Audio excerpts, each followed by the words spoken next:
나머지는 다 괜찮고, 괜찮은지는 잘 모르겠는데, 6번 봐봐, 6번. 아, 설마 뭐 문제를 뭐 잘못 읽었어요. 적절한 거를 고르는 줄 알았어요는 말이 안 되죠. 밑줄을 쳐놨잖아. 적절하지 않은 설명을 모두 고르라고. 맞다. 모두를 못 봤다고? 차라리 아는을 못 봤다고 해. 자, 1번. 일단 아니죠. 뜻을 구별하는 소리의 최소 단위라고 해야 돼요. 소리의, 이게 여러모로 다 틀렸어. 그 다음에 2번은 잘했고, 그쵸. 그래서 합쳐서 모음은 21개. 국어의 의무는 자아가 모음 플러스 소리의 길이. 너는 학교에서 따로 프린트 나눠준 거 없다 그랬지? 소리의 길이. 그러면 이제 따로 안 해도 되고, 우리는. 그 다음에 4번. 코에서는, 얘들아, 소리, 코에서는 소리가 안 나. 코에서 나는 소리는 코 고는 소리랑 코 푸는 소리밖에 없어요. 코에서 나는 소리가 아니라 코로 공기를 흘려보내서 내는 소리예요. 소리는 입에서 나는 거예요. 어떻게?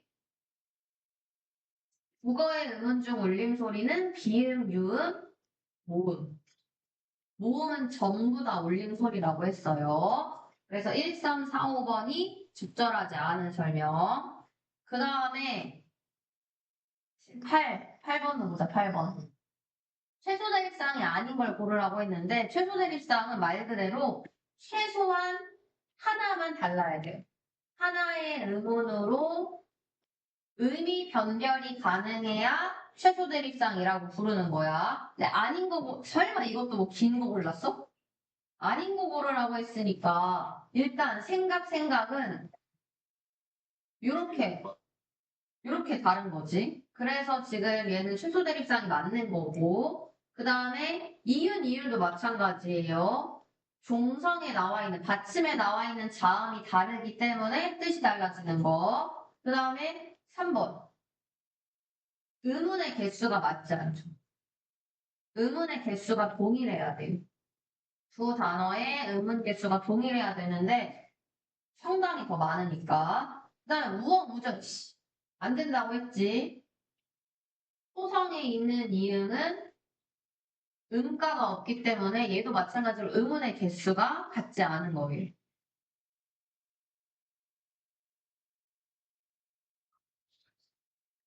그다음에 성윤, 서류는 얘도 마찬가지로 종성에 있는 이응은 음가가 있으니까 최소 대립상을 이루는 게 맞는 거지.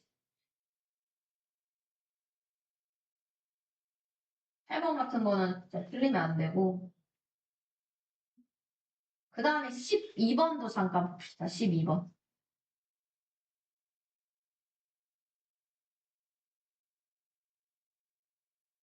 이거는 이제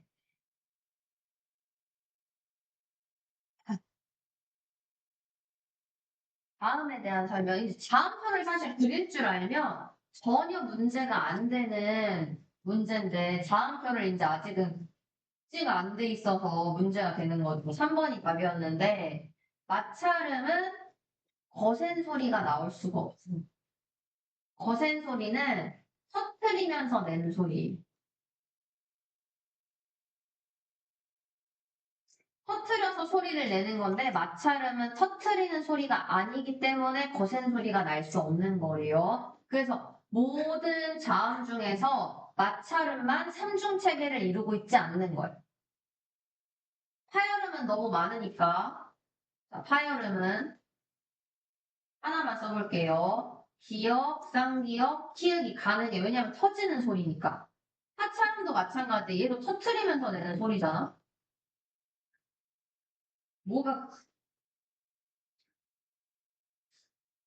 그래서 하열음, 하차름은 삼중 체계를 이룬다고 분명히 그때 얘기해 줬어. 근데 마찰음은 저게 불가능하다는 거. 그리고 마찰음이 사실 뭔지 알았으면은 시옷, 쌍시옷까지만 있고 없잖아요. 이렇게가 마찰음이. 그 다음에 14번. 이거는 그거잖아요. 소리 나는 대로 돼야 되죠. 항상 음운을 분석할 때는 소리를 기준으로, 발음을 기준으로 하는 거예요. 산골짜기야, 산골짜기, 산골짜기야, 산골짜기. 산골짜기지. 그럼 그거 발음 나는 대로 해야 되는 거예요.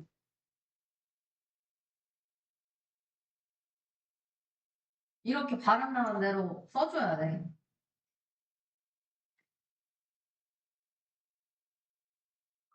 번쩍하는 사이. 빵을 물고 불에 들어간다. 뭐 나머지는 연음되는 부분, 얘들아 이렇게 연음이 될 때는 그 음운을 분석하는데 아무 문제가 없어요. 변화되는 음운이 없기 때문에. 근데 요런 애들은 변화가 있잖아. 지금 기억이랑 키읔이 만나서 키읔이 됐기 때문에 음운의 개수가 줄어들었잖아요. 두 개에서 한 개로. 그러니까 음운 개수를 셀 때는 잘 해주셔야 합니다. 뭐 24번? 24번도 설명했던 거라서 모음조화랑 관련된 문제죠, 모음조화. 이제 원래 고등학교 때는 모음조화라고 배우는데 중학교 때는 사실 그냥 어감의 분화라고 배워요. 그래서 이제 어감에 따라 의미가 크게 달라지진 않지만 이제 저 모음이 주는 느낌에 따라서 달라진다는 거. 양성 모음은 밝고 작고 가벼운 느낌, 음성 모음은 무겁고 크고 어두운 느낌인데 끼리끼리 만나지 않는 걸 고르라고 했으니까 심지어 여기 도 알려줬네? 틀린 사람 없을 거라고 생각합니다. 이거는 당근은 아랑 으가 쓰였기 때문에 모음 조화가 파괴된 예시에 해당하는 거예요. 그 다음에 28번. 다음 주부터는 이제 다 모두 고르수로 문제를 내봐. 아, 왜? 얘들아, 너네 대학교 가서 객관식 시험 보면 다 이렇게 나와요. 이건 양반이야. 여기 이제 옆에 이제 나쁜 교수님들은 이제 연기. 이렇게 해놓는단 말이야. 그러면은, 진짜 아무것도 없나? 싶은 거지. 뭐야. 우리 수업 10시 반부터 한 거. 일단 시험지만 챙겨. 디귿에 나타난 표현에 쓰인 걸 찾으라고 했는데, 디귿에 나타난 표현 방법을 다 일단 찾을 수 있어야 돼. 그럼 여기에 지금 역설 쓰였고, 도치법 쓰였잖아요. 둘 중에 하나라도 쓰였으면 찾는 거야, 그냥. 그래서 개수가 많았던 거예요. 그러면 도치부터 찾아볼게요. 도치부터. 1번이 도치법이니까. 문장의 어순이 바뀌어 있으면 도치법이죠. 예를 들어 4번도 도치예요. 너는 2학년 때 진달래꽃 안 배웠나? 이 원래 부정부사는 부정하고자 하는 말 앞에 와야 돼. 그 다음에 10번. 근데 10번은 역설도 쓰였기 때문에 다시 이제 올라가 역설. 애틋한 밝은 어둠. 그런 게 어디 있어? 역설. 그 다음에 역설. 얘도 역설. 얘도 역설. 그러면 하나, 둘, 셋, 넷, 다여, 7개가 되는 거죠. 아이고, 이거. 아, 이런 거는, 이씨. 29번. 얘들아, 어휘는 정말 틀리면 안 되고, 이제 미리 예고를 하면 다음 주에 노세 두 마리 어휘를 볼 거예요. 그, 다른 학교, 동도중은 교과서가 달라서 걔네는 학시전이라는 고전소설 어휘를 통째로 봤거든, 통째로. 통째로 시험을 봤어요. 뜻을 쓰는 게 아니라 단어를 쓰는 거. 그래서 다음 주에는 노세 두 마리 본문 없이 어휘 시험 볼 거예요.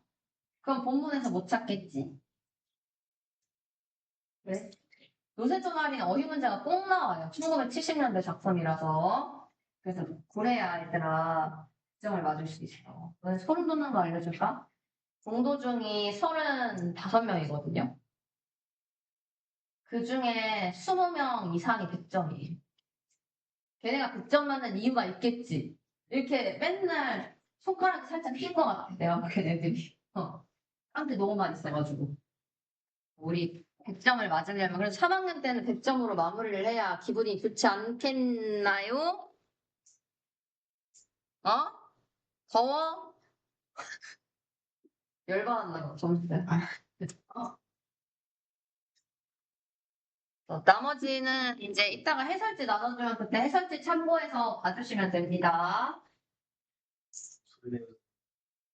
맞아. 지원이 계속 소리 내더라. 동규기 괜찮았어?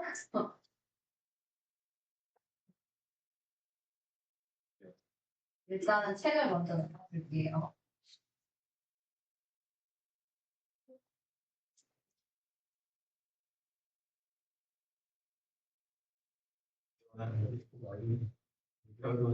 소리에 서로 맞고 사이에 이것들가 이따가 보자. 서로 맞고 있는데 이게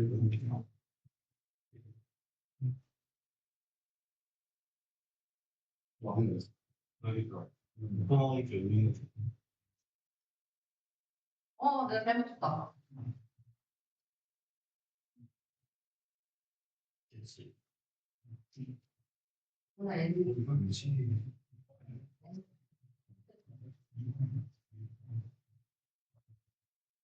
오늘 통일국어 할게, 통일국어.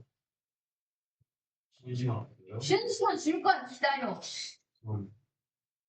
93페이지 펴세요. 93페이지. 내신단어 93페이지. 교과서 본문을 먼저 본 다음에 그 다음에 정리를 좀 합시다. 쉬는 시간 줄 거예요. 이것만 쓰고 쉬는 시간 줄 거야. 옆에 오른쪽 날개에다가 93페이지 피면 돼, 얘들아. 너네 이거 말고 한 단어 더 나가는 거 알지? 논증 방법. 옆에다가 요 단원에서 알아야 되는 내용은 꼭 나오는 문제를 먼저 정리하고, 그러니까 포인트, 시험 포인트만 정리하고 선생님 쉬는 시간 줄 거예요. 이렇게 표시할게. 됐지? 포인트 1이란 뜻이에요. 일단 여기는 통일시대 국어라고 하면 다른 교과서는 다 뭐가 나오냐면 남북한의 언어를 비교하는 것만 나와요. 그래서 이제 뭐 남한에서는 뭐 아이스크림이라고 하는 걸 북한에서는 뭐 얼음 보숭이라고 한다든지 이런 거가 나오는데 이 단어는 그것만 나오는 게 아니에요. 글쓰기 과정이 나와요. 물론 이 글쓰기 과정은 원래 2학년 교육과정이 있는 건데 여기에서 지금 나오니까 당연히 알고 있어야 되고 근데 이 글쓰기 과정에서 본문에 나오는 하은이가 계속 문제가 생겨요. 아, 이거 어떻게 해야 되는지 모르겠어. 어떻게 해야 되는지 모르겠어. 그럼 그거를 어떻게 해결하는지. 그게 이제 글쓰기 과정의 방법 안에 다 들어가 있는 거고, 그 다음에 이제 두 번째.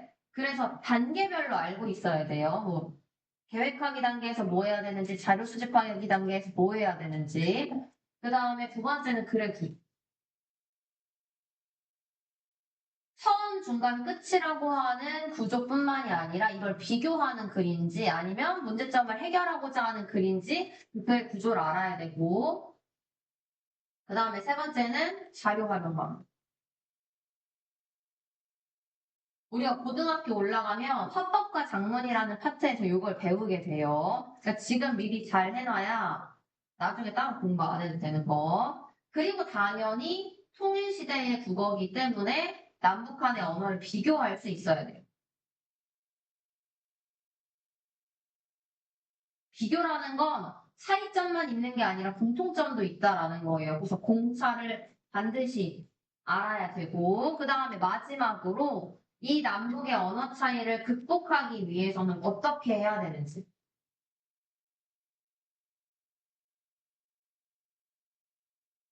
이 밑에 나와 있는 포인트 4, 포인트 5는 모든 교과서에 다 들어가 있는 내용이기 때문에 당연히 문제가 나올 거고, 여기 위에서도 당연히 문제가 하나 정도는 나오겠죠. 그래서 일단은 이렇게 진행을 할 거고,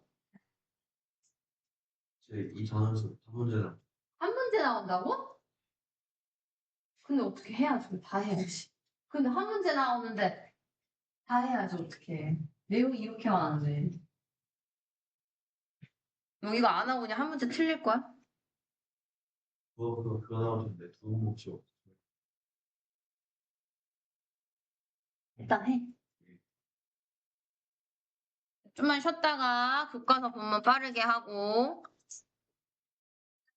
자, 교과서 본문은 빠르게 보고 그 다음에 이제 문법 언어 비교하는 거 볼 거예요.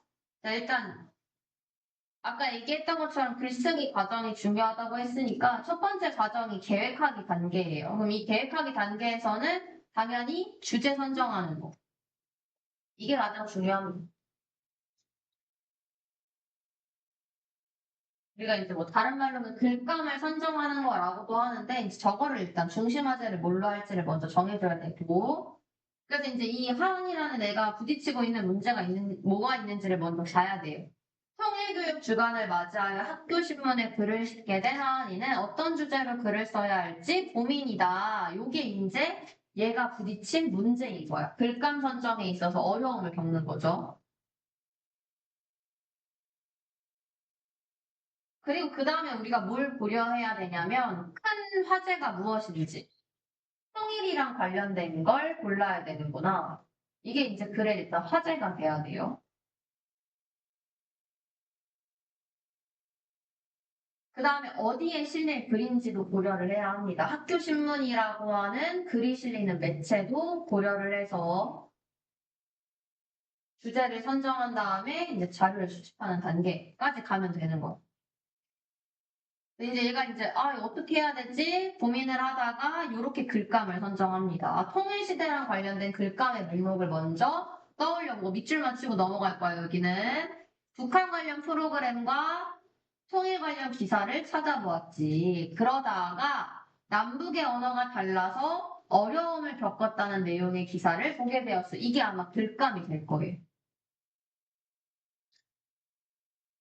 그리고 얘가 주제 선정에 있어서 겪는 어려움을 극복하기 위해서 뭘 했냐면 TV를 보거나 아니면 신문 기사를 찾아보거나 다양한 매체들을 통해서 글감을 선정하려고 했던 거. 근데 이제 결국에 이제 고른 게 기사였어요. 기사의 내용도 알고 있어야 돼, 얘들아. 자, 아재에게 살이 쪘다 했는데 왜 화는 냈을까? 이게 이제 기사 제목이죠.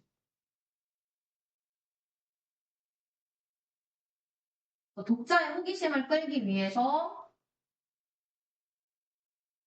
이런 식의 이제 워딩을 쓰는 거지. 아재에게 살이 쪘다 했는데 왜 화는 냈을까?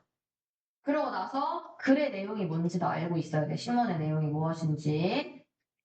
함경북도 무산에서 나고 자라는 허땡땡 씨가 한국에 도착한 지 5년. 이 사람은 탈북민이라는 말을 쓰면 안 되는데. 장세 북한 이탈출. 뭐 세터민? 해뭐 있잖아. 세터민. 지금 요 기사에는 북한 이탈 주민이 겪는 어려움에 대해서 어?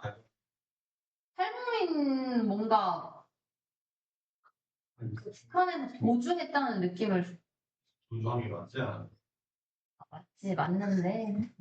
맞는데 그렇다고 이제 이렇게 쓰자 우리 꺼서 이렇게 나와요. 헛땡땡 씨가 말과 글이 여전히 낯설어서 어려움을 겪고 있다라고 하죠. 그래서 이 사람이 겪는 어려움을 보니까 실생활에서 서로 다른 단어의 뜻과 문화 차이로 당황했던 적이 손에 꼽을 수 없을 정도로 굉장히 많다라고 이제 본인의 경험담을 우리한테 들려주는 거죠. 이 기사를 통해서. 그래서 이 사람의 말을 인용한 거예요. 이 기사에. 자, 일단 뭐가 어려운지 첫 번째, 외래어가 불편하다라고 나와. 룸메이트나 치킨 등 흔히 쓰는 외래어를 몰라서 단체 대화에서 소외되기 일쑤였고, 그 다음에 두 번째는 같은 말이라도 남북에서 쓰이는 뜻이 달라 오해를 받기도 했다. 그러니까 형태가 같은데 의미가 다른 거예요. 형태는 동일한데 의미가 다른 어휘들. 예컨대 오랜만에 본 여성에게 반가운 마음에 아재 살이 쪘다. 마치 속옷을 입은 것 같다고 했다가 사이가 멀어질 뻔했다. 자, 북한에서는 살이 쪘다라는 표현이 좋은 표현이에요. 왜 그럴까?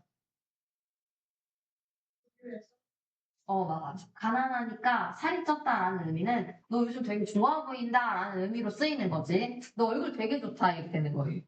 응. 근데 이제 사실 남한에서도 요즘 얼굴 되게 보기 좋다. 그러면 살쪘다는 의미로 쓰지 않나요? 아무튼 그 다음에 아재는 아가씨라는 호칭으로 쓰인대요. 저건 왜 그런지 모르겠어. 이게 이제 차이점인 거고. 선생님이 지금 여기까지 표시한 거는 남북한 언어의 차이를 실제 생활에서 북한 이탈 주민들이 겪고 있다라는 거. 근데 이제 차이만 있는 건 아니고 19개의 자음, 21개의 모음을 사용하고 있다라고 하는 건 공통점이에요.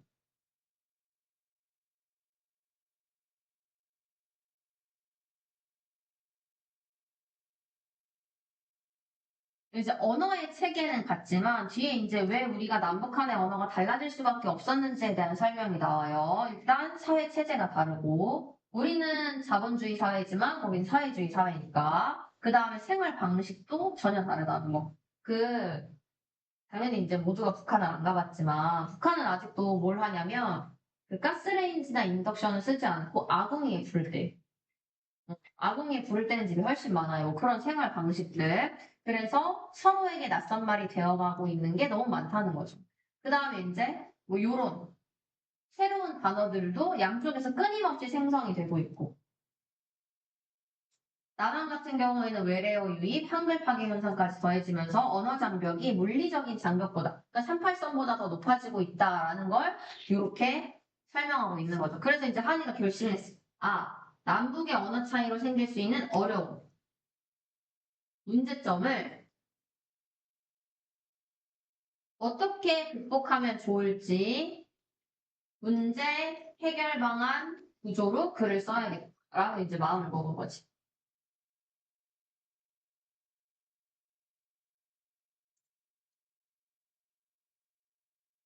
그런데 이제 우리가 고려해야 되는 것들이 나와요. 계획하기 단계에서는 학교 신문에 새를 들으니까 예상 독자는 중학생이야. 예상 독자를 분석해야 돼.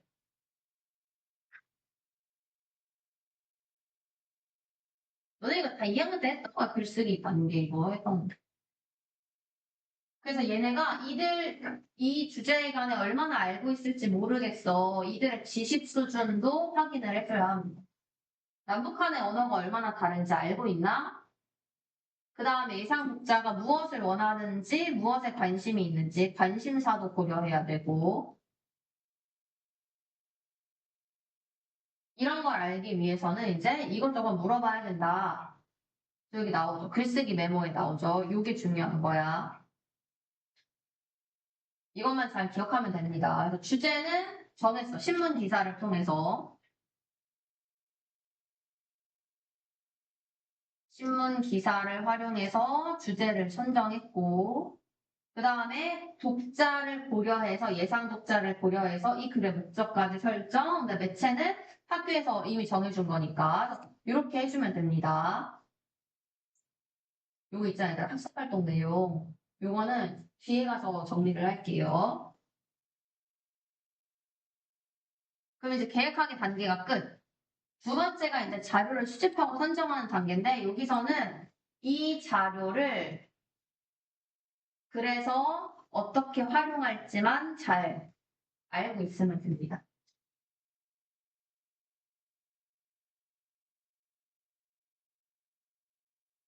그럼 여기 나와 있는 것처럼 다양한 매체에서 자료를 수집한다고 했으니까 여기서 얘기한 다양한 매체는 책도 있고, TV도 있고, 신문 기사도 있고, 인터넷도 있고, 등등등 다양하죠.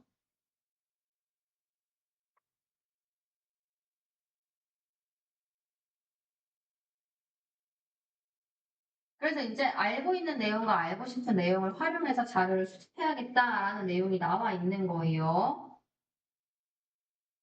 음.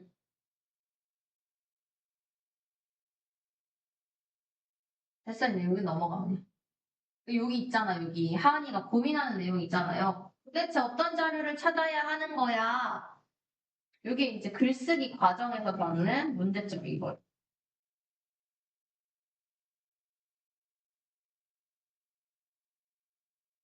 요 단계에서 자료 수집하기 단계에서는 지금 어떤 자료를 찾아야 되는지 모르겠는 거. 그래서 뭘 알고 있는지, 뭘 알고 싶은지 정리를 한 다음에 그 다음에 자료를 수집하는 거예요. 자, 그 다음에 또 어떤 문제가 생겼냐면 자료를 너무 많이 찾은 것 같아. 이 자료 수집을 하고 선정하는 단계에서는 핵심 정보만 뽑아낼 수 있는 자료를 선정해내야 돼요. 그래서 이거를 해결하기 위해서 독자의 요구, 독자의 관심사, 그 다음에 주제나 목적을 고려한 다음에 자료를 뽑아주면 됩니다. 첫 번째는 설문조사예요. 보통 이 설문조사는 수치, 숫자가 나오기 때문에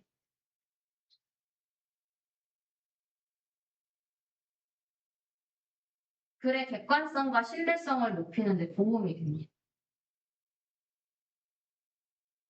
그래서 일반인의 75.8%는 북한말을 다른 지역의 방언이라고, 사투리 정도라고 생각을 한대요. 근데 사실은 언어가 완전히 다르기 때문에 사투리 정도가 아니죠. 그래서 이제 요거 참고하기, 숫자 참고하기 해주면 되는 거고.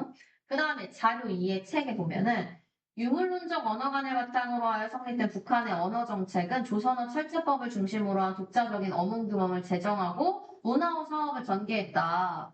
일단 너네가 유물론이 뭔지 모르고요. 여기 밑에 나와 있는 유물론 설명을 읽어도 뭔지 몰라요. 나중에 고등학교 때 배울 거야. 그럼 얘는 자료를 쓰면 안 되는 거. 중학생의 수준에 맞지 않기 때문에 물론 문화어 사업이라고 하는 게 뭔지 알면 당연히 도움이 되겠지. 언어 정비 사업 중에 하나예요. 지원이 쓰고 있어? 빈칸 뚫어서 시험 본다 이제 이거는. 그러면 문화어는 우리나라의 표준어랑 같은 거예요. 북한에서는 문화어, 남한에서는 표준어라는 말을 쓰는 거. 그 다음에 이제 또 고려해야 되는 자료가 남북의 발음 및 표기가 어떻게 다른지 이게 지금 시험에 나온다는 거죠. 그리고 어차피 이거는 그 뭐야 고등학교 올라가면 한글 맞춤법 시간에 배우니 지금부터 알고 있으면 당연히 도움이 되겠죠. 그래서 좋은 법칙을 적용하는지 사이시옷을 사용하는지 이거 두 가지가 가장 큰 차이점으로 나오기 때문에 예시로 써주면 당연히 좋을 거고 뮤직비디오는 당연히 인쇄 매체에 실을 수가 없죠. 영상 매체이기 때문에. 그 다음에 얘는 활용하면 되죠. 지금 생활 용어가 형태나 발음이 같은 단어라도 의미가 다른 사례가 존재한다라고 나오잖아요. 외우면 되겠지, 얘들아. 이거 외우는 거야, 그냥. 그래서 의미 차이뿐만이 아니라 그게 우리한테 주는 부정적인 느낌이라든지 긍정적인 느낌도 다 달라요. 여기 나오잖아요. 뭐 수갑, 질, 소행이라는 단어가 남한과 북한에서는 긍정적이고 부정적인 게 다 다르게 받아들여진다라는 거. 그래서 이제 너네가 숙제를 잘해왔어. 그럼 내가 이제 너한테 뭐라 그러는 거야? 너 정말 착한 소행을 했구나. 근데 우리가 지금 남한에서는 소행이란 표현은 뭐 범죄를 저지르거나 음모를 꾸밀 때 소행이라는 표현을 써요. 이게 누구의 소행이지? 이렇게 이제 쓰는 거지. 그래서 이렇게 달라진다는 점. 그 다음에 이제 신문 기사. 이거는 얘가 얘기한 것처럼 극복 방안에서 언급하는 것이.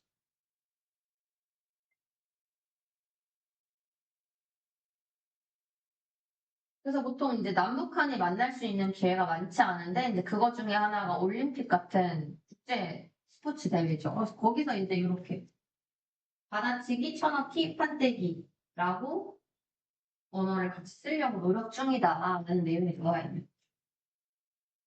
됐어 이제. 여기는 뭐. 그 다음에 마지막 신문 칼럼. 여기서는 언어 예절의 차이점이 나옵니다. 그러니까 형식의 차이나 의미의 차이뿐만이 아니라 표현에서도 차이가 생긴다라는 거예요.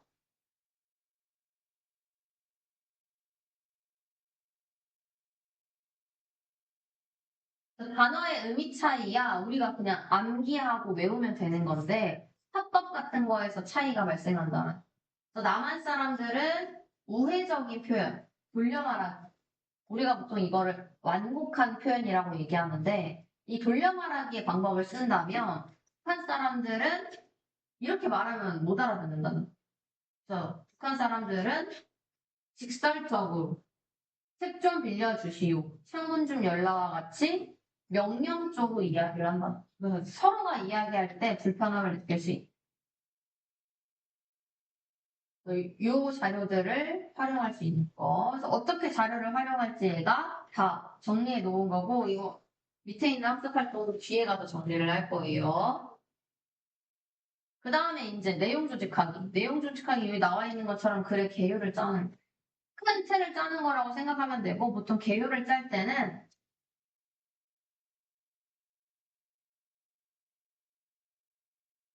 처음, 중간, 끝이라는 구조를 활용해서 개요를 짜는 거예요. 그럼 이 단계에서 또 해야 되는 건 뭐냐면, 자료, 앞에서 선정한 자료를 어디에 넣을지도 여기서 정해줘야 되는 거야. 그래서 얘가 또, 어떻게 구성하지? 문제. 글 쓰는 단계에서 겪은 문제. 어떻게 해결했냐면, 이렇게 해결했어. 2학년 때 배웠던 글의 구조를 살펴봐야겠다. 그래서 어떤 글의 구조를 쓸 거냐면, 문제점, 해결책의 구조로 써야겠어.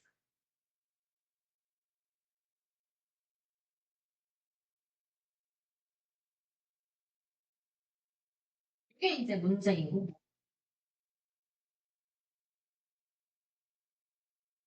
이거에 대한 해결 방안이 이렇게 제시가 되면 되는 거죠. 그리고 밑에 나와 있는 발음, 표기의 차이, 어휘의 차이, 표현의 차이, 뭐 이런 것들은 이 문제점의 세부적인 내용이니까 앞에서 수집한 자료를 여기에 쏙쏙 넣어주면 되는 거예요.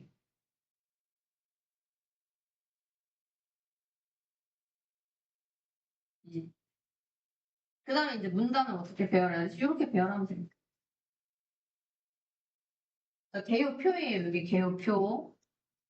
처음, 중간, 끝 보이죠? 이렇게. 처음, 중간, 끝을 잘 설정해서 어떤 세부적인 내용이 들어갈지 해주면 좋고, 그 다음에 이따가 하겠지만, 붙여쓰기라고 하는 건 글쓰기 전 과정에서 일어날 수 있는 거예요. 그러니까 꼭 다 글을 쓴 다음에만 붙여쓰기를 하는 게 아니고, 얘처럼 지금, 중간 3은 삭제하는 게 좋겠어. 주제와 어울리지 않기 때문에. 이렇게 해주면 돼요.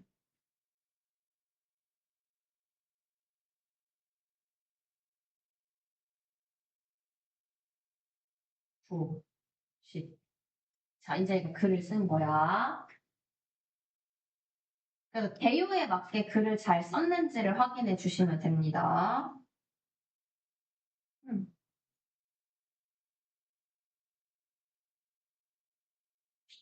본문의 내용을 좀 볼까요?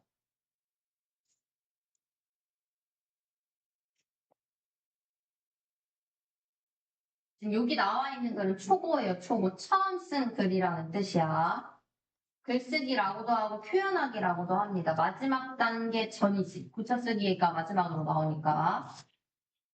자, 첫 번째 문단 보면 남북의 언어가 다르면 문제가 클 것이다. 통일 시대를 대비하기 위해 남북의 언어 차이로 생길 수 있는 어려움을 알아보고 문제를 극복하기 위한 방안을 생각해 보자가 이 글의 주제인 거죠. 그래서 글의 처음 부분의 주제를 제시해 주고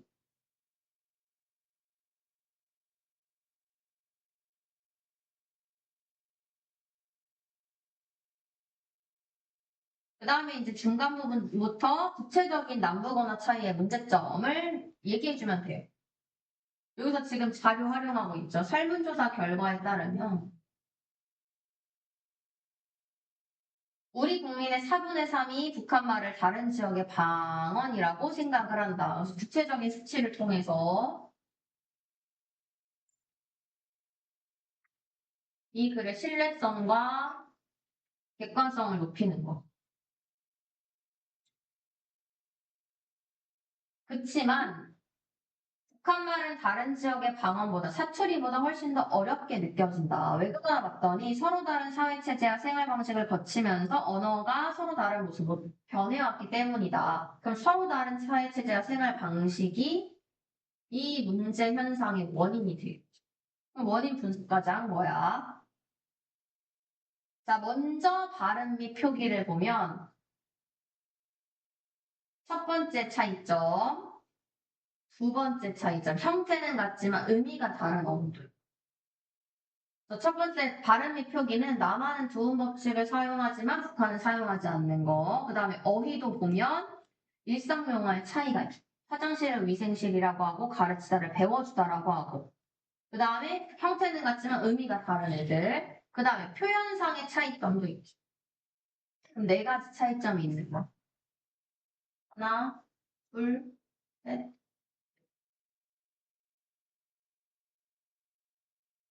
그래서 이제 뭐 한 문제가 나온다고 했는데 이게 본문으로 제시가 된 다음에 문제가 나올 수도 있고 그냥 본문 같은 거 제시되지 않고 그냥 냈다 문제가 나올 수도 있어요. 이러한 차이 때문에 통일이 되면 의사소통에 문제가 생길 수 있죠. 그래서 이 의사소통에 문제가 생기는 걸 해결해야지. 뒤에 부분은 이제 해결 방안은 생략된 거니? 그러네. 그리고 나서 이제 붙여쓰기를 하는 거죠. 이렇게. just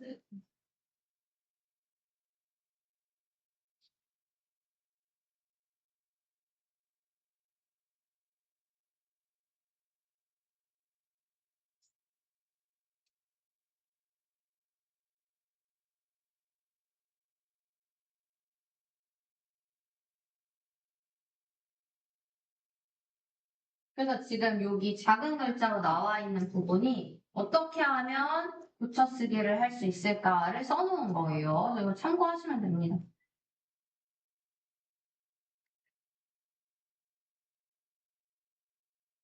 여기 뒤에 더 내용이 나오네.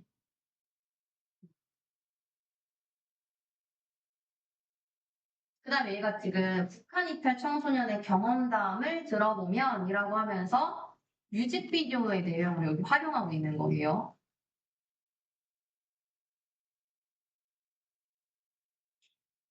아까 그 뮤직비디오는 영상이기 때문에 인쇄 매체에 실을 수 없다고 했잖아요. 그러니까 이제 그냥 그 경험담을 글로만 표현을 하고 있는 거. 그래서 이제 극복 방안 여기 나와 있네. 극복하는 해결책.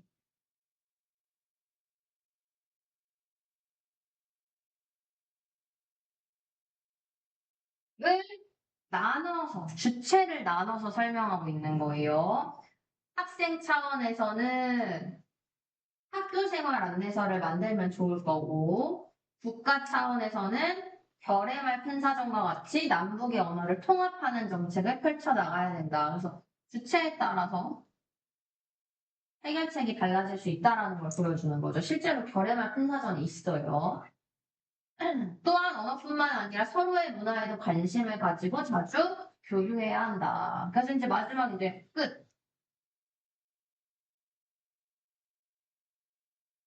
끝에는 뭐 내용을 마무리하는 부분이니까 정리하고 요약하고 앞으로 독자들에게 당부해야 되는 점들 뭐 이런 게 들어가면 됩니다. 됐어요. 어? 덕담해. 남자가 한 입 가지고 두말하면 되겠어? 온도를 높이게 해야 되는데.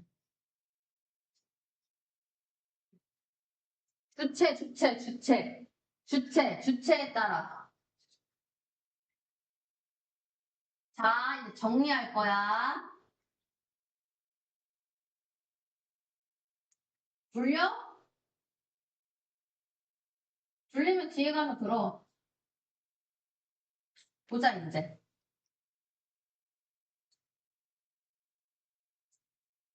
자, 남북한 언어가 차이가 생기는 까닭부터 볼게요. 일단, 분단 이후에 교류가 거의 없었다. 이제 국가 간의 교류뿐만이 아니라 문화적인 교류도 없고 그냥 일반 시민들 간의 교류도 당연히 없었겠죠. 그 외에 예전에 TV 보는데 무슨 북한 여행 갔다 온 유튜버? 근데 우리나라 사람이야. 근데 우리나라는 북한을 못 가거든요. 왜 못 가는지 알지? 아직 전쟁이 끝나지 않았기 때문에 그래요. 근데 아무튼 그 사람은 호주 국적을 가지고 있는 한국인이어가지고 한 몇 번, 다 6번 갔댔나? 네. 그런 사람도 있어요. 그 다음에 서로 다른 맞춤.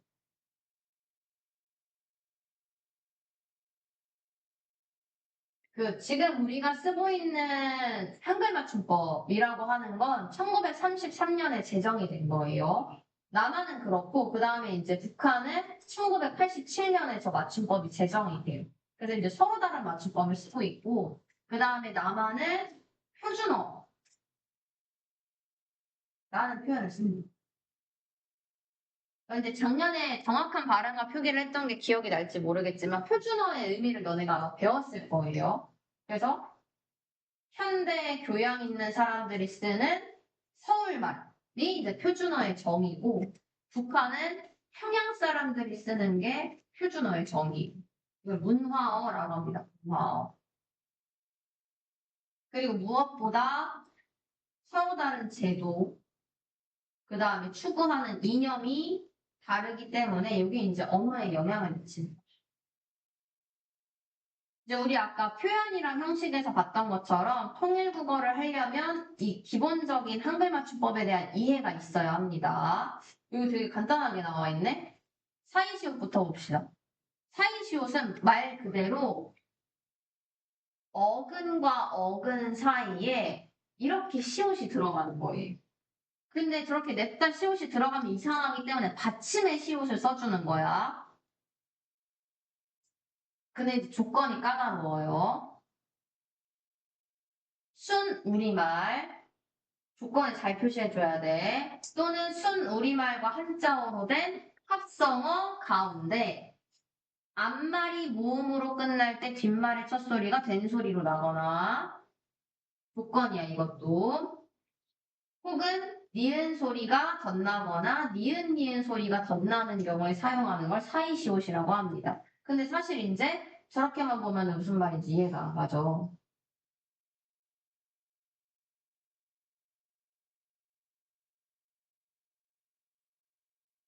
읽어봐야 돼.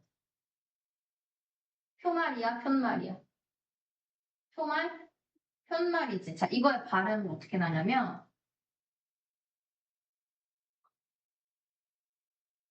이렇게 발음이 나요. 이거 둘 다 단어고요. 단어가 맞는 걸 합성어라고 하는데 이거 두 말이 만날 때 앞말이 모음으로 끝났고 니은 소리가 덧나고 있기 때문에 우리말에서는 사이시옷을 받쳐 적었습니다.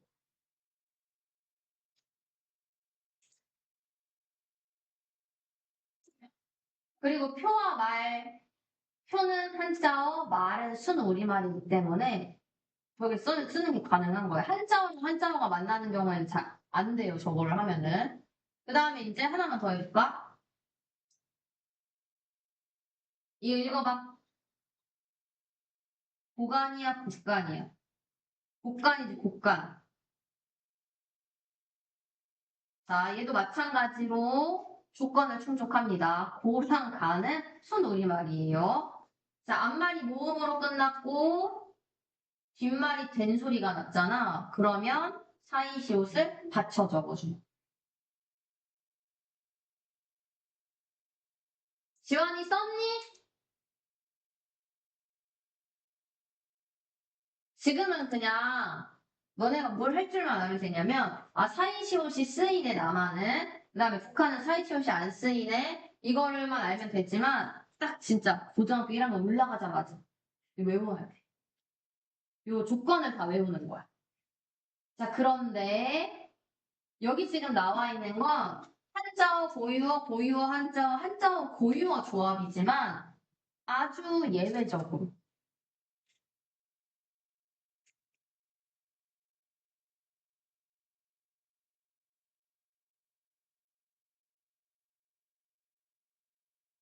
이음절 한자어 중에 사이시옷을 받쳐 적는 애들이 있어요. 몇 개 안 돼, 7개밖에 안 돼. 그래서 그냥 외우면 돼. 7개밖에 안 되기 때문에. 그래서 내가 야무지게 적어줄 거야. 아, 어머나. 국가는 한자어였네. 국간, 택방, 숫자, 삭간, 횟간, 횟수. 6개네요, 6개.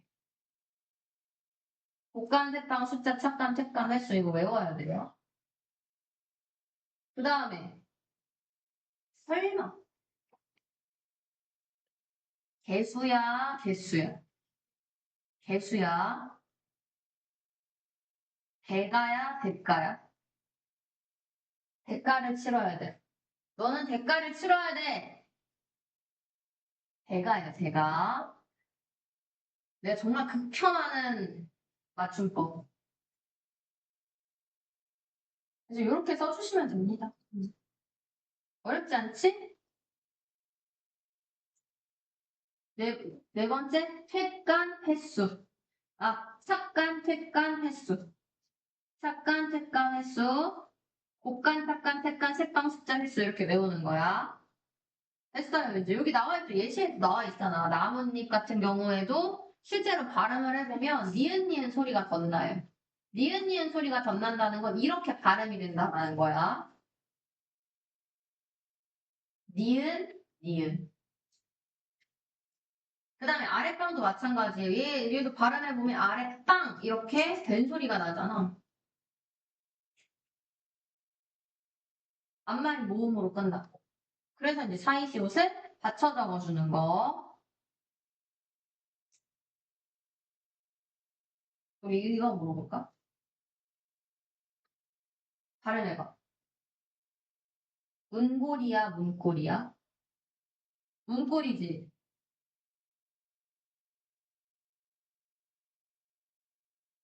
자, 얘 같은 경우에는 합성어가 맞아요. 그리고 된 소리가 났지. 사이시옷 써야 되겠네, 그러면. 왜 안 돼? 모음으로 안 끝나고 쓸 자리가 없죠. 모음으로 끝난다는 건 사이시옷 쓸 자리가 있다라는 걸 의미해요. 그럼 얘네들은 뭐라고 부르냐면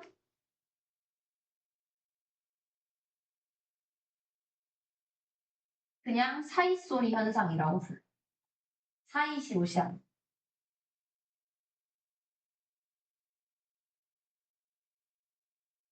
사이시옷 잘 알고 있으면 되고 이제 어떤 단어가 나올지 모르니까 이제 다른 교과서에 실려있는 예시는 표말이랑 고관이랑 아 맞다 하나 더 있다. 멧돼지. 북한은 매돼지라고 써요. 근데 이제 우리는 멧돼지라고 써요.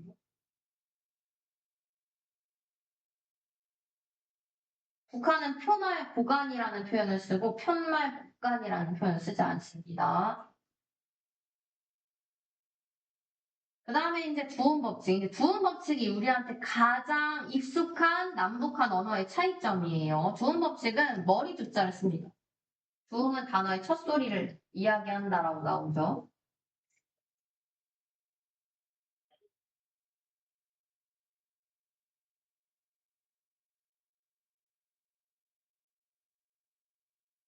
그래서 첫 소리가 니은 또는 리을인 한자어를 표기할 때 한자어야 한자어 우리말이 아니라 니은 또는 리을을 이응으로 표기하거나 리을을 니은으로 표기하고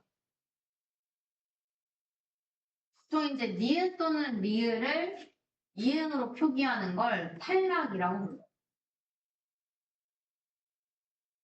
니은이랑 리을이 초성에서 탈락을 해버리는 거지. 그러니까 이응만 남는 거예요. 그 다음에 리을을 니은으로 표기하는 건 교체라고 합니다.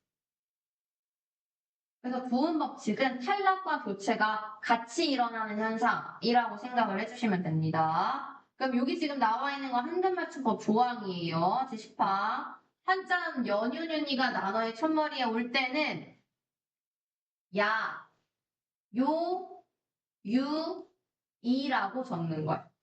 그럼 옆에다가 얘들아, 여기 써있지? 기억을 취하고 니은을 버린다고 써있잖아요. 여기 옆에다가 한번 써보세요. 주음 법칙을 적용하면 어떻게 되는지.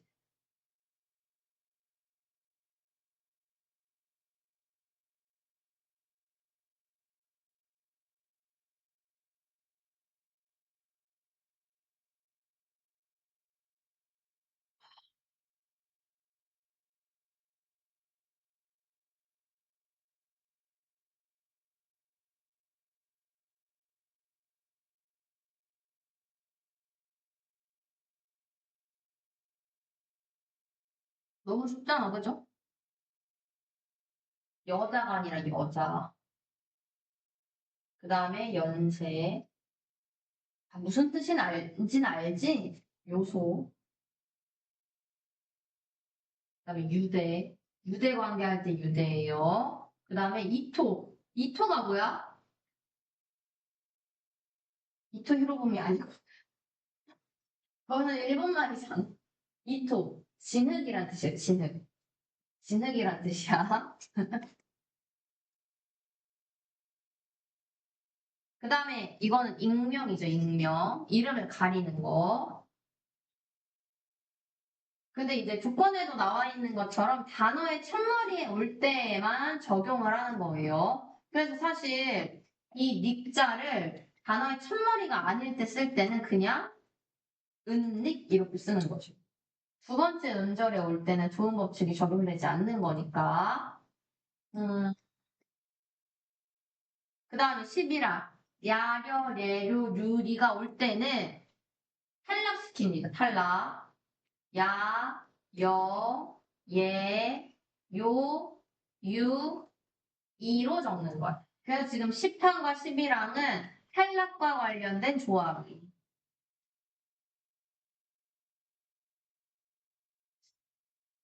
니은이나 리을이 없어지는 거. 그럼 얘도 해보면 양심이 아니라 양심. 그 다음에 역사, 예의. 얘도 마찬가지로 두 번째 음절에 올 때는 그냥 이렇게 적는 거죠. 그 다음에 용궁, 유행, 이발. 그래서 시에 류씨를 쓰는 사람들이 있어요.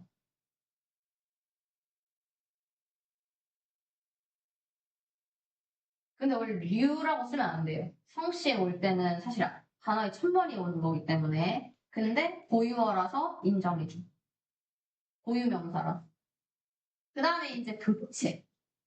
나, 라레로레부르, 나네, 노네, 누네. 로 바꿔서 적는 거예요. 얘는 탈락이 아닌 거지.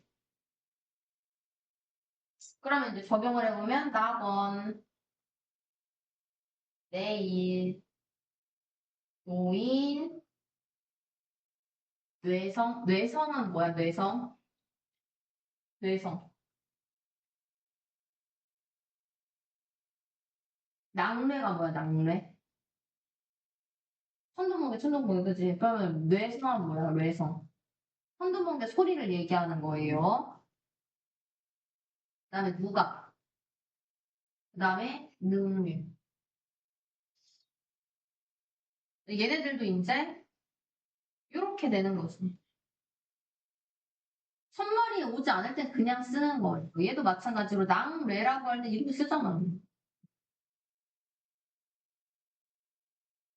됐네요, 됐네요. 자, 요게 가장 큰 차이점. 그 다음에 뒤에 하나 더 나와요. 어디 갔냐. 의존명사. 이 의존명사가 나와 있는 부분은 뭐랑 관련된 거냐면 띄어쓰기랑 관련된 거예요. 북한은 띄어쓰기가 엄격하지 않습니다.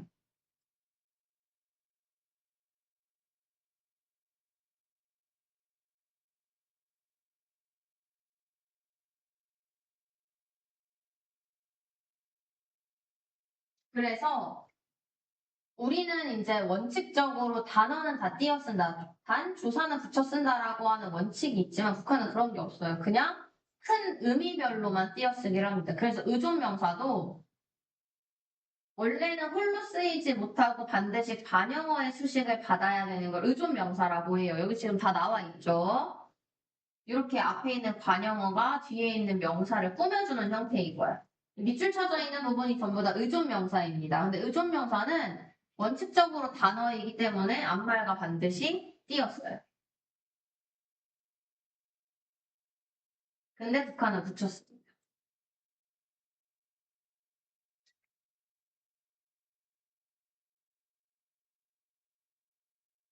이거 말고 몇 가지 차이점이 더 있는데. 뭐라고? 뭐라고 중얼거리는 거야? 크게 얘기해! 뭐라고?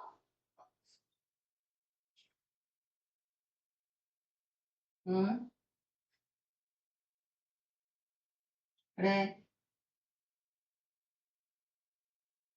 뭘 써주면 좋지? 그래, 된소리. 여기 사라고 추가해놓고,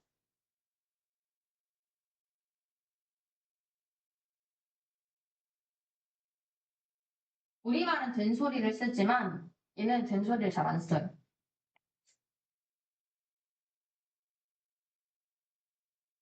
나만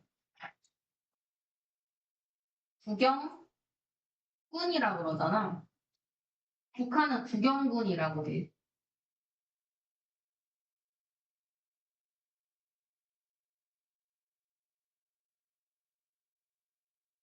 그리고 된소리라는 표현도 쓰지 않습니다.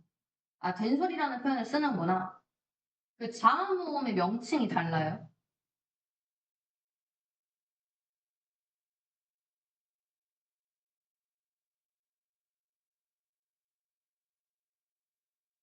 이 이름이 뭐야? 아니, 아니. 얘 이름이 뭐야? 기억이지, 기억. 남한은 이렇게 하지만, 북한은 기읍이라고 해. 모르지, 나도! 이렇게 하는데 어떡할 거야? 디귿도 마찬가지. 디귿이잖아. 얘네는 뭐라고 하면 디귿이라고 해, 디귿. 내가 이제 개그켜하는 건데. 그 다음에 시옷. 그래서 뭐라고 할까? 맞아, 시읒. 이렇게 봐. 그 다음에 이제 하나 더 해볼까? 얘 이름이 뭐야? 우리는 쌍디귿이라고 하잖아. 근데 얘네들은 된디귿이라고 해. 된소리니까. 그래서 자모음도 똑같은 자모음을 쓰지만 명칭이 다르다라는 거. 이것도 알고 있으면은 도움이 되겠죠. 자, 그 다음에 이제 차이점만 보면 안 되고 공통점도 봐줘야 되니까. 명칭을 볼 건데, 여기 지금 옆에 나와 있잖아요. 이제 표기하는 방식이 다 같다라는 거야. 일단 한글 자모를 모아서 표기하는 거. 뭐라 그래, 이거 배웠잖아. 모아쓰기 한글 창조 시간에 배웠잖아.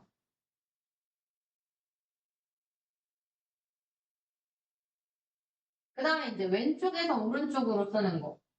원래는 왼쪽에서 오른쪽으로 안 썼어요. 원래는 오른쪽에서 왼쪽으로 쓰는 게 우리나라 그 표기 방법이었어. 이건 가로 쓰기. 일제강점기 때부터 왼쪽에서 오른쪽으로 쓰기 시작한 거예요. 그 다음에 단어는 원칙적으로 띄어쓴다. 이거는 뭐 똑같지. 띄어쓰기 하는 거지. 그냥. 다만 띄어쓰는 그 원칙이 좀 다른 부분인 거지. 그 다음에 의문의 개수도 동일합니다. 19개, 21개. 그 다음에 같은 언어와 문자. 당연히 같은 말과 글을 사용합니다. 한글을 사용하기 때문에.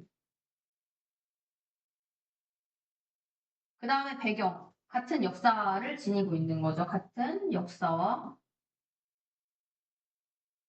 문화를 지니고 있다.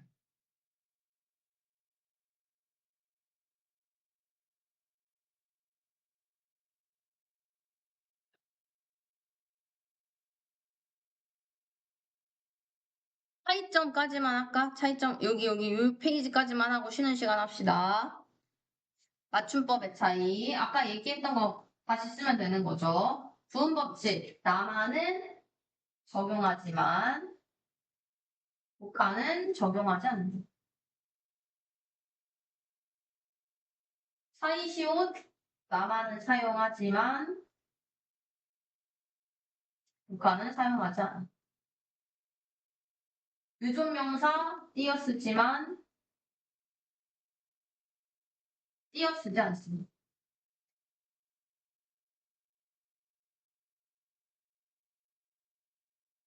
이게 이상하다고 느껴져야 돼, 얘들아. 이게 안 이상하다고 느껴지면 이상한 거예요. 그 다음에 이제 띄어쓰기, 그럼 띄어쓰기가 어떻게 다르냐면, 남한은 각 단어는 띄어쓰기를 원칙으로 하는 단어를 단위로 띄어쓰기라는 게 원칙이에요. 그래서 여기 지금 나와 있는 거 다 띄어쓰는 거지. 자, 근데 북한은 단어보다는 의미 단위별로 띄어쓰는 경향이 있어요. 큰 단위로 쪼개는 거. 아는 것이 힘. 이렇게. 그래서 주어 부분은 주어 부분끼리 다 그냥 묻혀 쓰는 거지. 이게 다 붙여 쓰는 거죠. 그래서 이렇게 해주면 됩니다. 아직 한참 남았어요.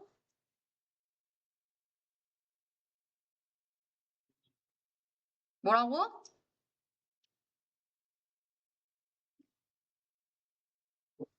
쉬는 시간. 생각보다 많이 안 남았네. 핸드폰 내자, 얘들아. 나 생각하고 움직여.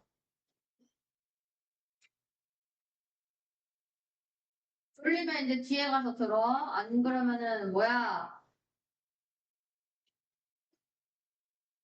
에어컨 이제 파워링 방으로 들 거야.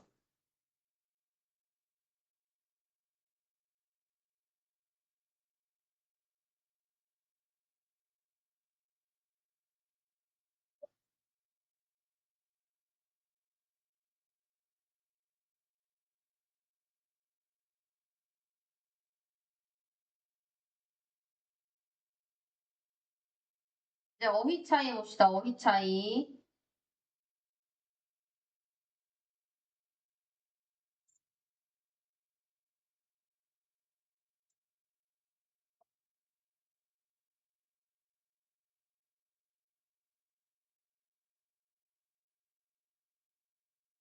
여기는 이제 원인이 나와 있는데 아까 그 글에서도 신문 기사에서도 봤던 것처럼 이념과 제도라고 하는 것 때문에 차이가 발생한다라고 나오죠. 그래서 남한은 자본주의 이념을 반영했다.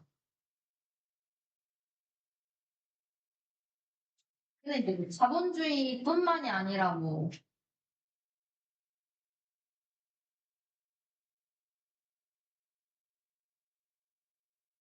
민주주의 이런 것도 다 영향을 줄 수 있고요. 근데 이제 북한도 민주주의예요. 음. 그 북한의 풀네임이 뭔지 알아요? 조선인민공화국이잖아. 우리나라도 공화국이에요. 얘네도 공화국이고. 그래서 똑같이 민주주의 체제인데 이제 그냥 조금 그냥 모양새가 좀 다를 뿐인 거지. 그다음에 이제 북한은 공산주의라고 써도 되나? 사회주의? 응. 사회주의. 수변찮지만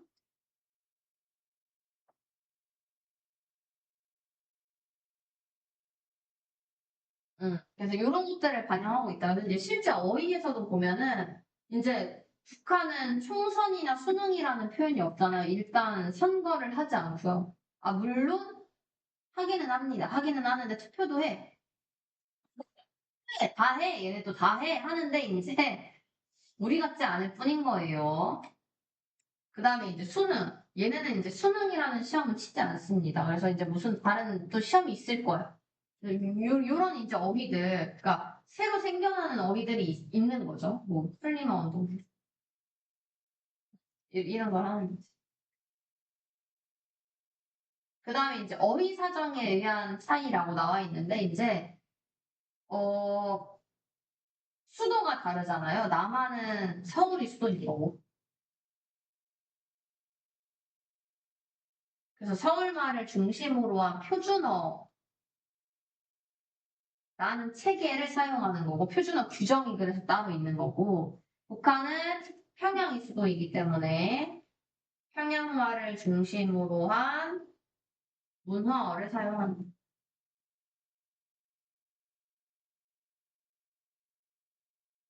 그 다음에 이제 말 다듬기라고 나와 있는데, 말 다듬기가 이제 순화를 얘기하는 거, 순화.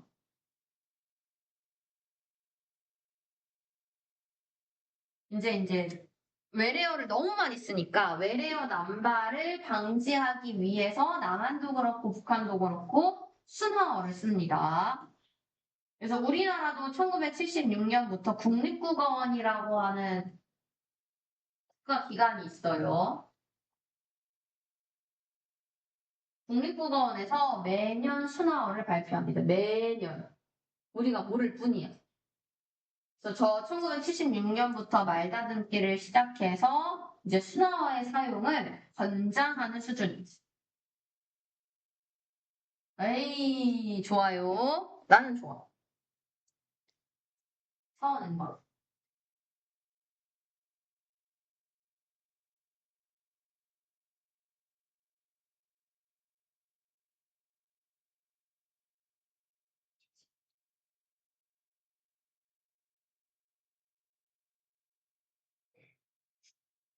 어, 어?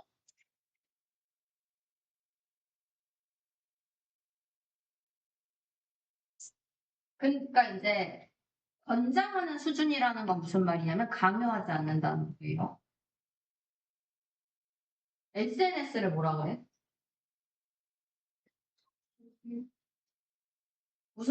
무슨 누리 소통망이라고 하잖아. 내가 너네 앞으로 이제 인스타그램이라는 말 절대 쓰지 마. 진짜 총 쏴버린다. 이러지 않죠, 그냥. 우리가 그리고 이제 그런 뭐라고? 누리 소통망?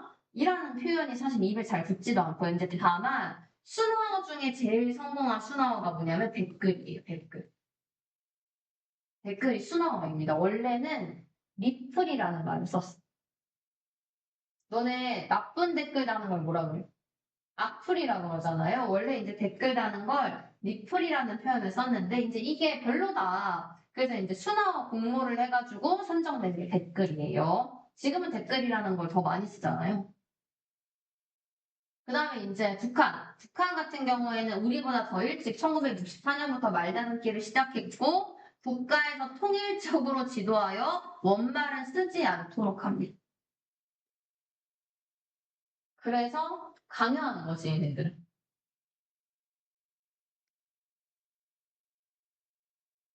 한자도 쓰지 않습니다. 한자어도 우리말이 아니잖아요. 사실은 이제 중국말을 가지고 온 거기 때문에 살태라고 하는 것도 이제 혀익기, 혀의 익기가 겹쳐요. 이렇게 표현하고 혀익순환도 피 돌기. 그다음에 이제 외래어 당연히 안 쓰죠. 외래어 쓰면 안 돼. 이거는 이제 미 제국주의에 굴복하는 거야.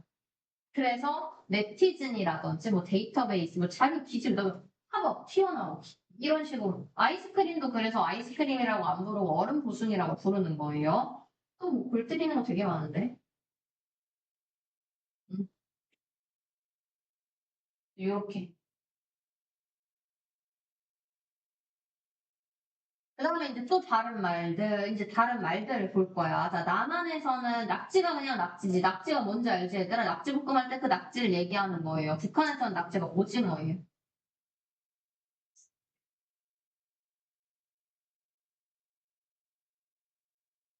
그럼 진짜 낙지는 뭐라? 어? 너무 다르게 생겼잖아. 서해 낙지라고 불러요. 서해 낙지. 서해에서 나는 낙지. 그래서 부르는 말이 다릅니다. 그다음에 이렇다도 마찬가지. 남한에서는 이렇다 그러면 이렇다라는 표현 쓰지도 않아. 소용이나 필요가 없다라는 의미이지만 북한에서는 괜찮아요라는 의미로 씁니다. 가벼운 사양.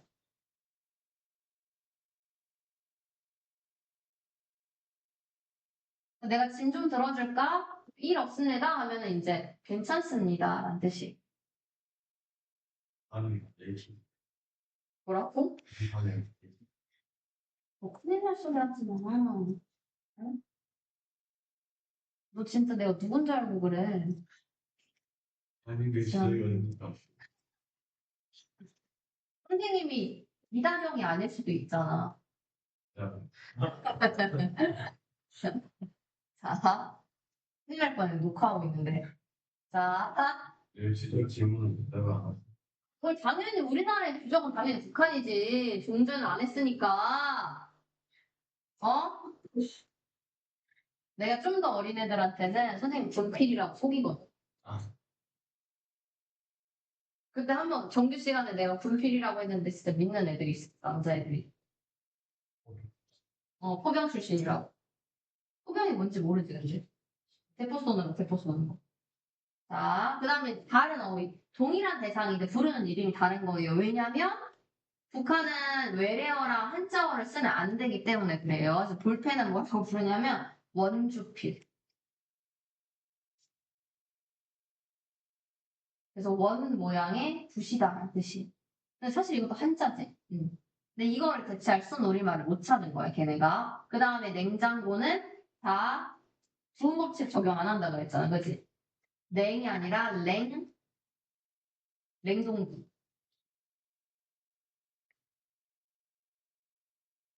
그리고 일단 냉장고가 거의 없고요, 북한에는.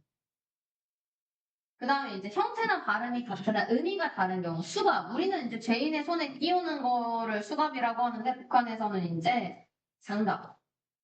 장갑을 수갑이라고 해요.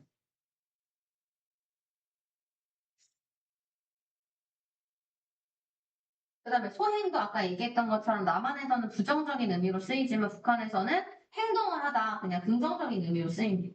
그 다음에 외래어를 우리말로 순화해서 사용하죠. 그래서 리시브라고 하면 리시브가 받는 거잖아, 공을. 받아치기.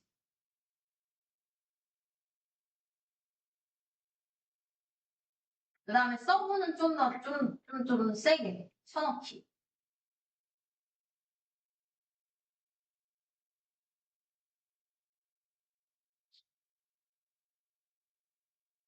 그 다음에 이제 밑에 보면은 되게 다른 말들이 많이 나오죠. 해보자, 한번. 북한에서는 빨리를 뭐라 그럴까?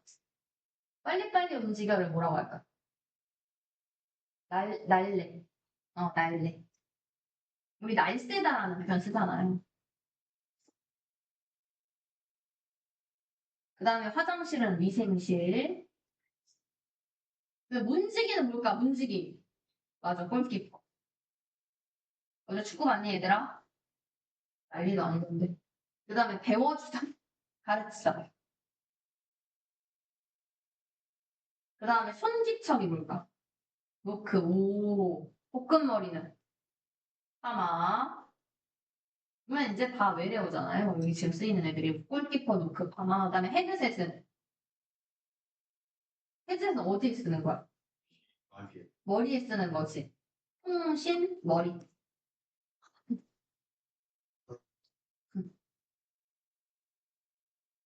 통신, 머리띠. 그 다음 소풍. 비슷해요. 들놀이. 들에 나가서 노는 거. 그리고 원죽이라는 표현을 씁니다. 또 넣었어. 어? 응. 몰라요. 그래서 이제 원족이 이제 발로 멀리 나가다라는 뜻이. 그 다음에 딱 친구는 제일 친한 친구. 뭐라고 해야 되지? 단짝, 단짝. 딱 친구. 딱 붙어 있는 친구들. 그다음에 거짓말은 그냥 거짓말이라고도 하고, 맞아. 불화랑 비슷한 표현이에요. 빵꾸. 꽝이다. 말하는 게 꽝이다. 그 다음에 코너킥은 어디에서 차는 거야? 코너에서 차는 거잖아, 그지? 코너를 우리말로 하면 뭐야? 구석. 구석 차기. 그다음에 오징어는 아까 얘기했던 것처럼 낙지. 그냥 낙지. 그죠? 여기 나오네. 섬의 낙지. 그다음에 다이어트. 이건 유명하잖아. 다이어트는 살을 뭐 하는 거야? 맞아. 살깎기, 살깎기. 굉장히 공격적이죠, 말들이. 그다음에 덜기는 빼기. 랑 같은 말이고, 그다음에 우리는 교집합이라고 하는 거, 얘네들은 사귐이라고 해, 사귐. 사귐 교자를 써. 굉장히 다른 말들이 많다. 그다음에 이제 표현의 차이로 남한에서는 정말 도와드리고 싶은데 제가 요즘 많이 바빠서 도와줄 수 있다는 거야, 없다는 거야? 없다는 거잖아요. 우리는 바로 알아듣지. 완곡한 거절이기, 완곡한 거절. 얘들아, 완곡하다라는 게 돌려 말하기란 뜻이에요. 근데 이제 북한 사람들은 이렇게 말하면 그래서 도와준다는 거야, 못 도와준다는 거야를 못 알아듣는 거죠. 그다음 북한은 좀 더 직설적으로 책 좀 빌려주시오. 그러면은 우리가 남한에서 쓸 때는 어떻게 쓰냐면 뭐라고 얘기? 책 좀 빌려줄래? 물어보지 사실. 혹은 책 좀 빌려줄 수 있어? 이렇게 물어. 그다음에 창문 좀 열라 이렇게 안 하지. 창문 열어줄래? 뭐 무조건 물어보죠. 라고 하던가 아니면 좀 덥지 않니? 아, 근데 이런 화법 정말 별로다. 열어달라고 하면 되잖아. 근데 이렇게 좀 덥지 않니? 이렇게 우리는 완곡한 표현을 쓴다는 거. 다양하게 이제 언어 차이가 발생을 하는 거고. 요거 있잖아요. 통일시대 국어를 대하는 태도. 요게 이제 남북한 언어의 이질성을 극복하는 방안 중에 하나가 돼요.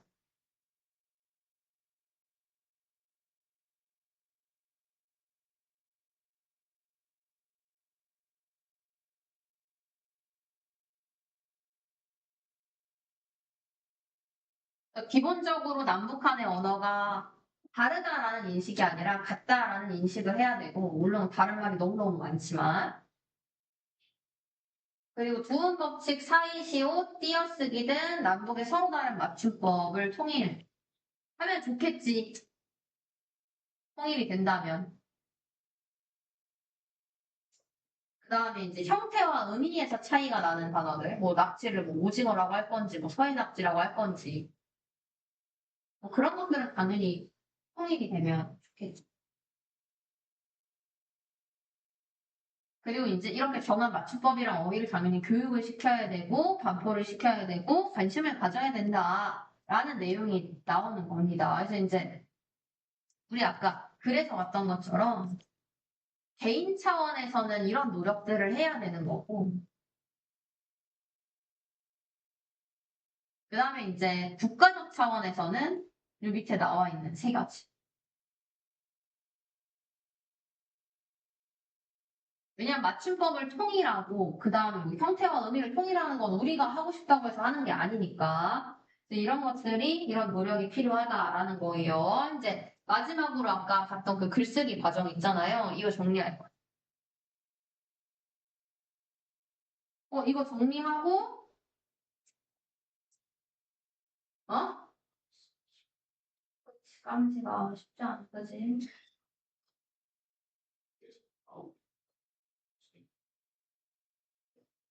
18번 금방 써. 오늘 짧아. 응. 전사는 진짜 짧아. 왜냐면 홈페이지잖아. 한 장에 페이지요. 한 장. 한 페이지가 나올 수는 없지. 문제가 32문제였는데. 자, 이제 문제 해결 과정으로의 글쓰기 볼게요. 일단 첫 번째, 계획하기. 예수는 즐거운지 시간을 문제하면 이게 마지막 직전 수업 때는 그 기출문제 풀 건데, 기출문제는 보통 3개년에서 5개년을 한꺼번에 풀 거예요. 40분 동안.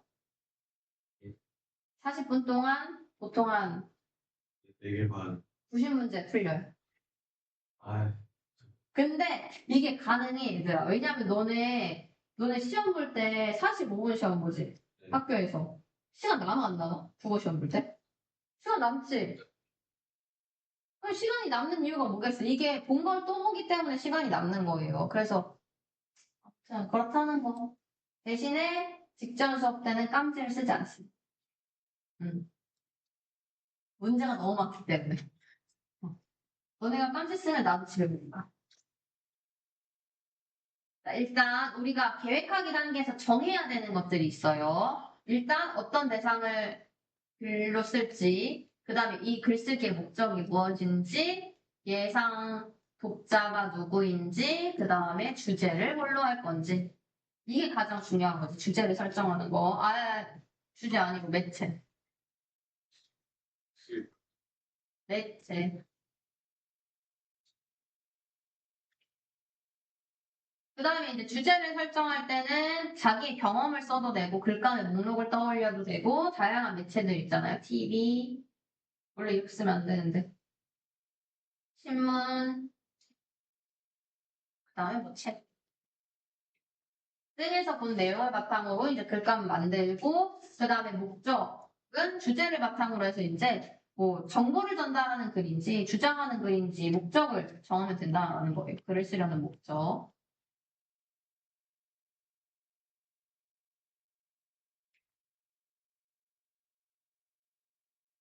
그 다음에 이제 예상 독자가 누구인지를 생각해서 독자의 요구, 어떤 글을 원하는지, 그 다음에 어느 정도의 지식 수준을 가지고 있는지, 그리고 뭐에 관심이 많은 독자들인지.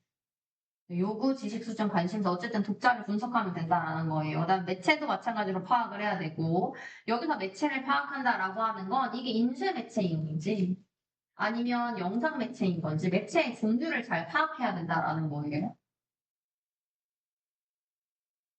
종이 매체면 당연히 영상을 실을 수가 없는 거니까.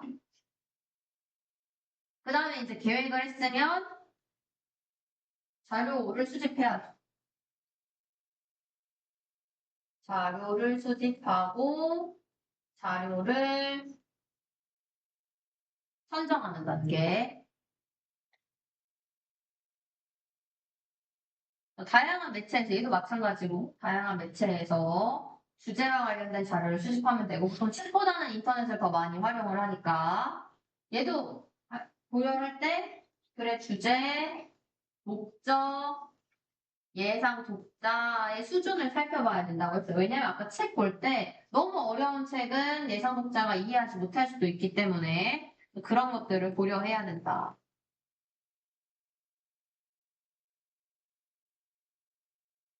그 다음에 이제 자료를 수집했으면 개요를 짜면 됩니다. 이제 조직하기 단계예요. 내용.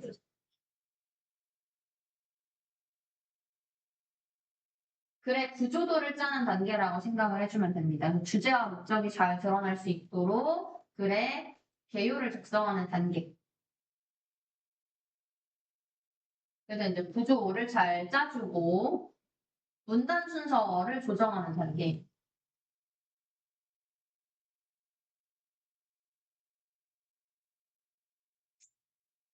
주제를 고려해서 내용을 보충하거나 아니면 삭제하면 되죠. 이 부분이 부족한 것 같아? 그럼 보충하면 되고, 아니, 여기는 주제랑 어울리지 않는 것 같아? 그럼 삭제하면 되는 거예요. 보통 이거를 뭐라고 얘기하냐면, 통일성을 고려하는 글쓰기라고 얘기합니다. 주제와 얼마나 일맥상통하는지. 그 다음에 이제 표현하기 단계, 글쓰기 단계예요. 초고를 쓰는 단계, 표현하기 단계에서는 개요에 따라서 당연히 글을 써야지. 근데 이제 효과적으로 내 의견이나 혹은 정보를 전달해야 되기 때문에 비유하기를 쓰거나 아니면 강조하는 표현을 쓰거나 변화하는 표현. 우리가 문학 시간에 배웠던 다양한 표현 방법들을 활용해도 괜찮다라는 거예요. 이걸 쓰거나 아니면 명언 속담처럼 인상적인 표현을 쓰거나. 그래서 독자의 수준을 고려해서 이것도 구체적인 예시를 들거나 원래는 어려운 말이지만 쉬운 단어들을 활용해서 써주면 돼.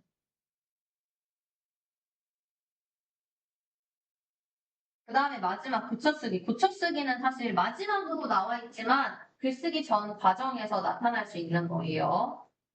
고쳐쓰기. 내용적으로는 독자의 지식 수준과 흥미를 고려했는지 점검하고, 이거는 이제 내용 측면에서의 고쳐쓰기인 거.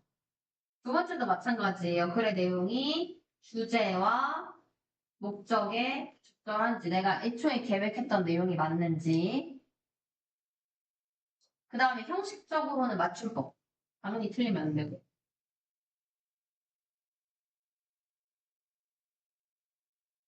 혹시 뭐 띄어쓰기가 잘못됐거나 이상한 맞춤법이 있으면 그 오류를 수정해 주면 됩니다. 그리고 마지막으로 글을 실을 매체의 특성에 적절하게 썼는지 여러 가지를 고려해서 고쳐쓰기를 해주면 내용이 나오죠. 글쓰기 과정 전반에 걸쳐서 글을 점검하고 수정할 수 있다. 이렇게 봐주면 됩니다. 숙제 적어줄게요. 숙제가 조금 많아. 안 돼, 진짜? 이제 얘들아 벌써 40초 수업이에요, 오늘이. 오, 우리 이제 다음 주 수업하고, 그 다음 주 수업하면은 끝이야. 시험이야. 일단 내신별맛. 그 앞에, 맨 앞에다 쓰면 돼요. 내신별맛은 115부터 118. 그 다음에 올리드 110, 122. 근데 또 여기 얘도 본문이 좀 있어가지고.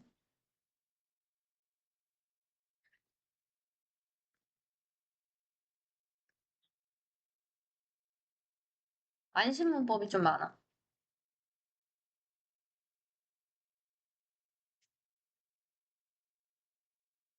괜찮지, 괜찮지? 괜찮다고? 아니야, 안 많아. 아니지, 5주차까지 해와야 되는 과제지. 예. 그래서 풀체오 꼭 잊지 마시고요, 풀체오.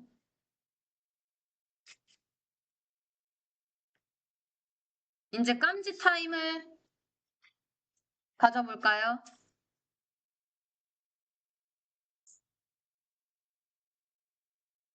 깜지 타임. 자, 우리 오늘 지각생들이 있었잖아요. 네, 지각생들. 자, 이제 안 틀린 문제도 쓰게 할까 싶었는데 그거는 너무 가혹한 것 같아서 그냥 틀린 문제를 한번 더 씁시다. 원. 세 번씩 씁시다, 세 번씩. 지각생들은 지각 안 했잖아.